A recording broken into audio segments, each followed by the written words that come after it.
pessoal, tudo certinho? Bem-vindos ao Visual Física mais uma vez.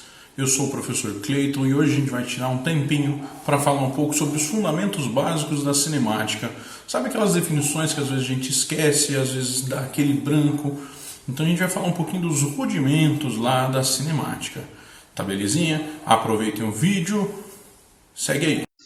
Bora lá, galera, então vamos começar a falar sobre os fundamentos da cinemática, os conceitos mais básicos, para evitar aquele chamado branco, beleza?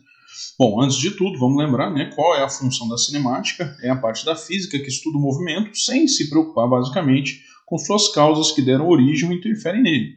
Então, dentro da cinemática, a gente não estuda força, a gente não estuda trabalho, energia, potência, a gente não estuda nada disso.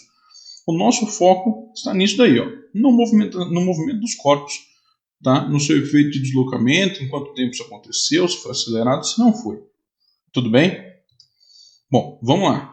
Para isso é interessante a gente definir ponto material ou partícula, que na verdade a gente diz o seguinte, né? Eu tenho um ponto material ou partícula quando as dimensões são muito reduzidas, né? Quando eu posso desprezar os efeitos de tamanho, comprimento, largura, altura, comparado aos demais corpos do meu sistema. Por exemplo, eu em relação à Terra, eu posso ser considerado então um pequeno ponto, ok? Porque as minhas dimensões são desprezíveis em relação ao planeta Terra, tá?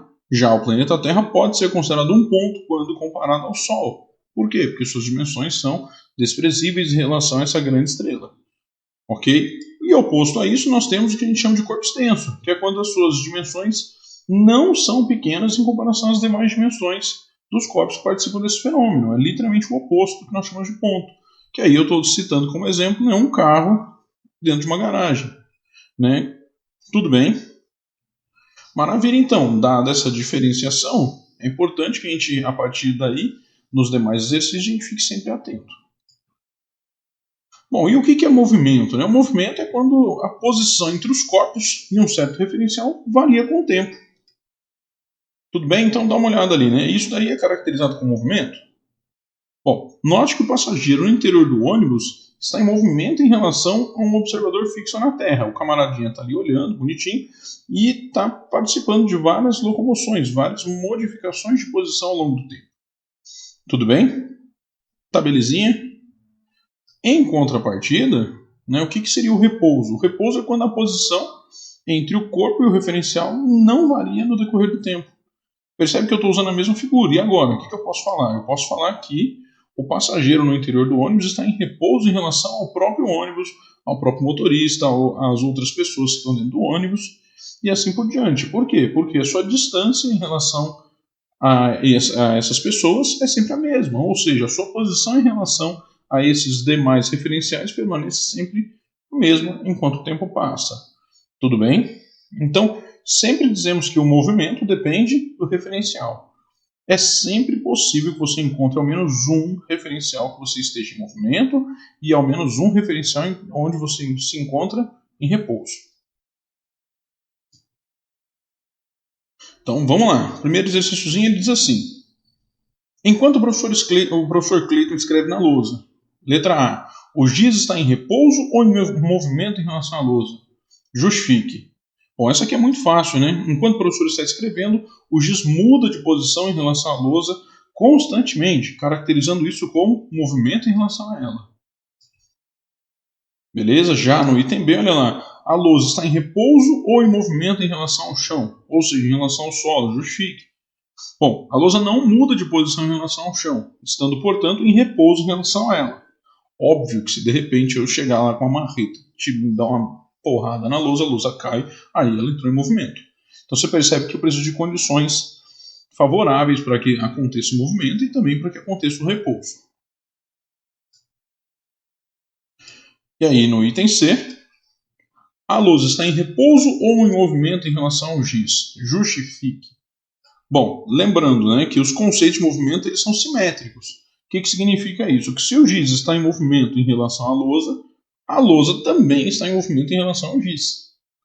Ok? É aquela história, uma árvore pode estar em movimento? Bom, depende do referencial. Se eu estou me deslocando em relação à árvore, obviamente se eu inverter no meu referencial, a árvore também estará se deslocando em relação à minha pessoa. Tudo bem? Essa questão de origem do meu movimento, e quando eu falo origem eu estou falando de referencial, já deu muito pano para manga na história, né? Essa questão do geocentrismo e do heliocentrismo, né? Você colocar a Terra como referencial e em relação à Terra, logicamente, o Sol que se locomove, e isso é muito difícil mesmo, não é algo simples. Embora seja um conceito rudimentar, em algumas aplicações realmente é muito complicado. Então, analise sempre com cuidado. E não se esqueça da simetria dos movimentos. Se um corpo está em um movimento em relação ao referencial, ao inverter o meu referencial, o movimento sobrevive, ele continua existindo. Tudo bem? Bom, vamos em frente. Trajetória. O que seria a trajetória? A trajetória de um corpo é definida como o lugar geométrico de suas sucessivas posições ocupadas pelo corpo no decorrer do tempo. Dá uma olhada ali, aquele pequeno malabar, rapazinho executando um movimento muito bacana, o seu centro de massa, ocupando as posições apresentadas em vermelho, e essa linha aí representando, então, a trajetória. Resumindo, a trajetória ela é o caminho percorrido pelo corpo, tá, em seu movimento em relação a um dado referencial. Dá uma olhadinha aí. E você percebe que a trajetória ela sempre depende do referencial. No referencial do rapazinho de boné ali fora, é uma trajetória curvilínea executada pela bola.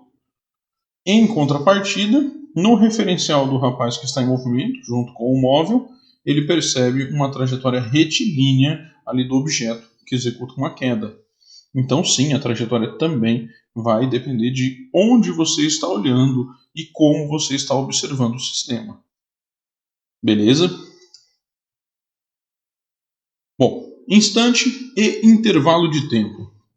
Temos por notação usar a letra T minúsculo, tudo bem? Onde T0 ou TO significa a origem dos tempos, ou instante inicial. Aí T1, T2, T3 seriam os próximos instantes, né? Instante 1, 2, 3 e assim por diante. Então imagine aqui, eu tenho a reta do tempo, eu tenho T0 igual a 0, instante inicial igual a 0, T1 igual a 10, T2 igual a 20. Então eu tenho aqui um instante T1 igual a 10 segundos, tudo bem? Eu tenho aqui o meu instante T2 igual a 20 segundos, tudo bem? E o meu intervalo de tempo, ele é apresentado sempre de um ponto até o outro. Então, o meu intervalo de tempo é sempre uma variação de um ponto para o outro.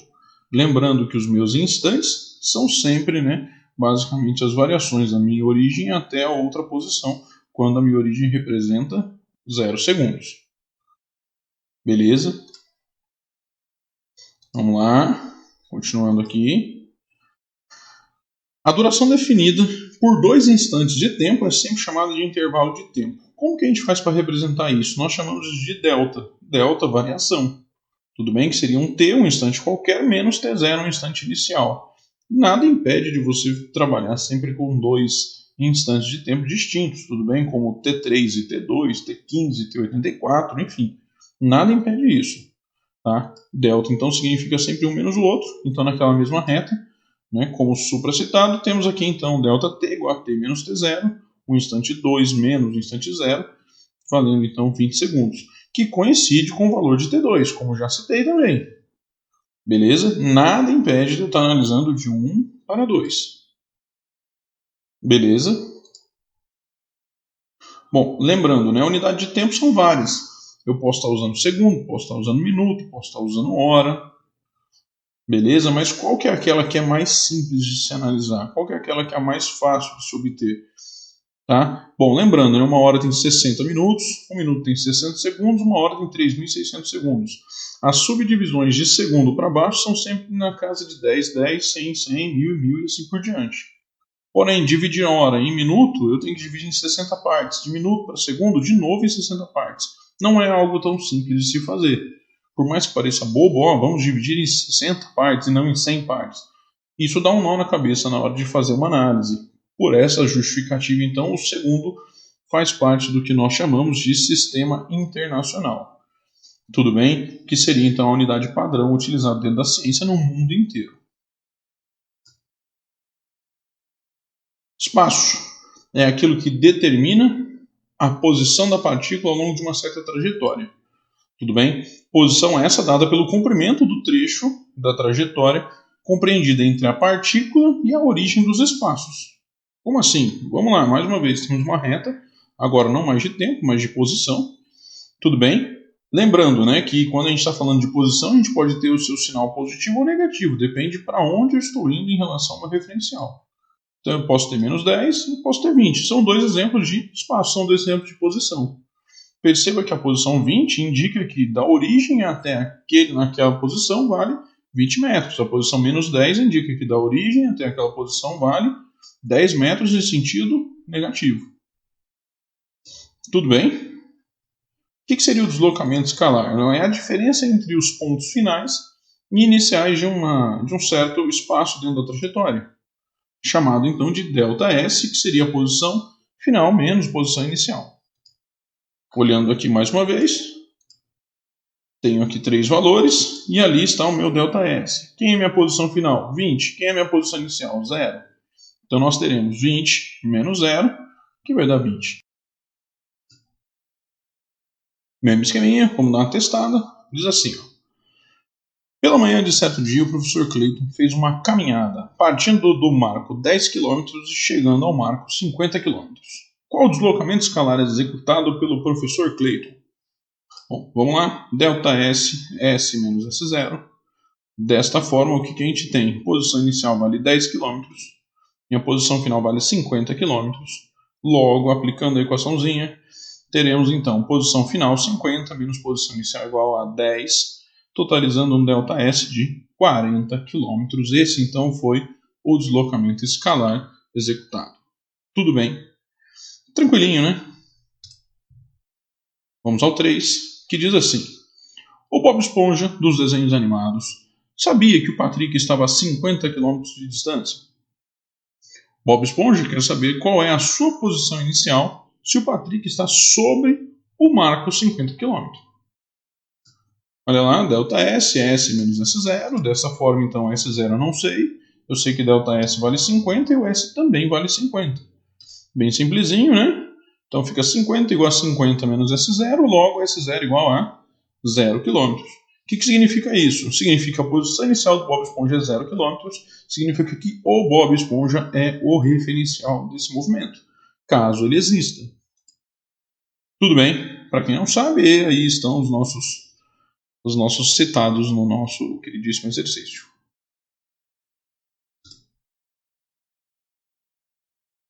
Agora vamos lá. O que seria então a distância percorrida, né? Bom, é uma grandeza que informa quanto a partícula efetivamente percorreu entre dois instantes. Quando eu falo em efetividade, eu estou falando aquilo que te deixa cansado, ok? Tudo bem? Quando você vai numa esteira, por exemplo, você fica lá, você anda uma grande distância, só que você não sai do lugar. Então, efetivamente, suas pernas se locomoveram, né? Você percorreu alguma coisa ali, né? Então, quando você pensa na esteira, você fica lá andando, você não se desloca, mas você anda uma certa distância. Ok? Quando você pensa numa corrida de Fórmula 1, por exemplo, né? Os objetos, né? Os carrinhos ali, eles dão voltas, e o início e o fim é sempre na mesma posição. E, efetivamente, eles não se deslocaram, mas eles percorreram uma certa distância, consumiram combustível para isso. Beleza? Bom, calculada sempre em valor absoluto, ou seja, se você vai e volta, você sempre vai tratar isso como distâncias positivas. Tá? Então, a distância percorrida, seguindo um certo referencial de uma trajetória, habitualmente diferente, no entanto, o deslocamento efetuado é sempre o mesmo. Como significa isso? Vamos tentar analisar com calma agora. Imagina que eu tenho ali, né, 2 pontos, A e B, e eu tenho este caminho, que eu vou chamar de trajetória 1. Eu tenho este caminho, que eu vou chamar de trajetória 2. Tudo bem? Maior distância, menor distância. Não importa, aqui eu andei mais, aqui eu andei menos, porém, entre os 2 pontos eu sofri o mesmo deslocamento. Tudo bem? Então, daqui para cá, o mesmo deslocamento. É o quanto efetivamente eu estou longe de onde eu estava. E a distância é a soma de todos os meus deslocamentos dentro desta trajetória. Tudo bem? Vamos lá. Olha só. Um automóvel deslocou-se do quilômetro 20 até o quilômetro 65 de uma rodovia. Sempre no mesmo sentido. Determine o deslocamento e a distância percorrida pelo automóvel. Então, neste caso, tudo bem, em que a partícula desloca sempre no mesmo sentido, a distância percorrida será igual ao deslocamento. Isso é importante. movimentos retilíneos, tudo bem? Sem inversão de sentido, o deslocamento sempre será igual à distância. É importante mesmo isso daí, vai fazer com que você gaste muito pouco tempo na hora de analisar certos exercícios. Então terei que distância igual a ΔS. Sendo assim, agora fica fácil, só preciso analisar a minha reta, do quilômetro 20 ao quilômetro 65. Então o carrinho começou no 20, chegou lá no 65. Então posição inicial é 20, posição final é 65. Ok? O meu ΔS vale então 65 menos 20, totalizando 45 km. Beleza? Muito simplesinho, tá? Sem inversão de movimento, sem inversão de sentido, tá? A distância sempre vai ser igual a deslocamento. Tudo bem? E no caso do 5 é diferente. Fala assim, ó, uma vaca passeando pela cidade de Caçapava, sai da posição 0 da avenida principal, vai até a posição 5 metros e depois retorna para a posição 0. Qual foi o seu deslocamento e a sua distância percorrida? Beleza? Agora, nesse caso, nós temos uma inversão de sentido. A distância não vai mais ser igual ao deslocamento. Tudo bem? Mas a distância vai ser igual ao deslocamento de ida mais o deslocamento de volta, sempre em valor absoluto, sempre em módulo. Então eu tenho que a distância vai ser o ΔS de ida mais o ΔS de volta. Preciso analisar cada um deles para determinar a minha distância. Então vamos lá. Vaquinha se desloca, inverte o sentido do movimento e retorna. Beleza? Posição inicial é 0. Posição final é 0. Então o meu ΔS vai valer 0 menos 0, que dá 0. O deslocamento foi 0. Do início ao fim, tá? A vaca saiu da posição 0 e voltou à posição 0. Então não houve deslocamento. É o mesmo caso do carrinho de Fórmula 1. Que ele sai da posição inicial, dá a volta, e quando volta à posição inicial, ele percorreu uma distância. Mas o seu deslocamento efetivo, quão longe ele está de onde ele estava, é 0. Agora, a distância seria o deslocamento de ida mais o deslocamento de volta. Tudo bem? O de ida, então, e o de volta tem o mesmo módulo. Tá? Vai ficar, então, 5 menos 0, mais 0 menos 5. Então, o módulo de 5 é igual ao módulo de menos 5. Somando os dois, então, terei uma distância de 10 metros percorrido pela vaquinha. Tudo tranquilo? Bom, qual a unidade de medida de distância, então? A gente pode usar quilômetro, centímetro, metro, milímetro e várias outras, mas dentro do sistema internacional nós temos o hábito de utilizar sempre o metro. É uma regra, né? Não é nem um hábito, é uma obrigação nossa dentro do SI. Lembrando, né, que 1 quilômetro tem 1000 metros, 1 metro tem 100 centímetros e 1 centímetro tem 10 milímetros, para te ajudar em algumas possíveis conversões que venham a aparecer em alguns exercícios. Beleza? Bom, velocidade média já é uma relação entre meu ΔS e ΔT. A velocidade média seria a taxa de mudança de posição. Beleza? Então meu ΔS aqui a gente já falou, meu ΔT a gente também já falou, e aqui está a minha velocidade média definida então como S menos S0 dividido por T menos T0. É uma das grandezas mais legais que a gente tem para analisar na cinemática. Beleza? Agora, como que a gente usa velocidade? Né? Definições de velocidade. Né? O quão rápido consigo me deslocar, o quão efetivamente eu saio daqui e chego lá. Vamos analisar isso? Olha lá. Uma tartaruga consegue percorrer a distância de 4 metros em 200 segundos. Qual a velocidade média em metros por segundo? Vamos lá então. ΔS é 4, ΔT é 200. Velocidade é ΔS sobre ΔT. Faço a substituição, 4 sobre 200. E dá uma velocidade então de 0,02 metros por segundo. Isso é então a taxa de deslocamento da minha tartaruga. Significa que ela anda 0,02 metros a cada segundo. Beleza? Percebe que isso aqui é uma identidade do movimento. Né? Eu consigo prever qual vai ser a distância percorrida pela tartaruga em, sei lá, em 3 semanas, se ela mantiver sempre esse mesmo passo. Tá? Isso é só um exemplo, lógico. As unidades de velocidade, né, a gente conhece, porque a gente tem o hábito de usar o termo velocidade constantemente, mas em sistema internacional a gente usa metros por segundo. encontra no nosso sistema usual, a gente usa o quilômetros por hora. É o que está escrito lá no carro, bonitinho. Então é importante que a gente saiba transportar de um para o outro, né, que para sair de metros por segundo para quilômetros por hora, a gente multiplica por 3,6, e para retornar, né, de quilômetros por hora para metros por segundo, a gente faz o efeito da divisão por 3,6. Tudo bem? Por que isso? Bom, vamos lá, né? A gente tem em 1 hora 3.600 segundos e em 1 quilômetro 1.000 metros. Você cancela aquele monte de zerinhos em cima, né? Você faz a simplificação, você vai ter a fração 1 sobre 3,6. Então 1 sobre 3,6 é dividir por 3,6 para sair de quilômetro para metro, quilômetro por hora para metro por segundo. Tá? E aí o que está dividindo passa para o outro lado multiplicando, por isso vezes 3,6. Não tem que se preocupar tanto com o porquê disso, não nesse momento. Existe um outro momento para a gente falar sobre isso. Bom, vamos lá. Faça as seguintes conversões. De 10 metros por segundo em quilômetros por hora. Vai ficar de metros por segundo para quilômetros por hora, multiplicando por 3,6, isso dá 36 quilômetros por hora. Logo, 10 metros por segundo é equivalente a 36 km por hora. De 108 km por hora em metros por segundo. Então, 108 dividido por 3,6, isso dá 30 metros por segundo. Logo, 108 km por hora é equivalente a 30 metros por segundo. Beleza? Eu gosto de sempre questionar essa questão da unidade de medida usual com o SI em sala de aula, para comentar um pouco sobre o que nós temos com o efeito psicológico. Né? Se eu chegar para você e falar assim, nossa, mais de 100 km por hora, você vai olhar e falar, nossa, o carro estava rápido. E quando eu falo assim, mais de 30 metros por segundo, o número 30 não é impactante, é um número pequeno, né? Dá sempre a sensação de que é pouco. Eu sei que 30 metros por segundo é equivalente a 108 km por hora, mas uma pessoa que não tem o hábito de fazer essa transformação, ele vai olhar e falar, 30 é pouco, então dá para acelerar mais. Né? Então eu acho que tem um pouco desse efeito também.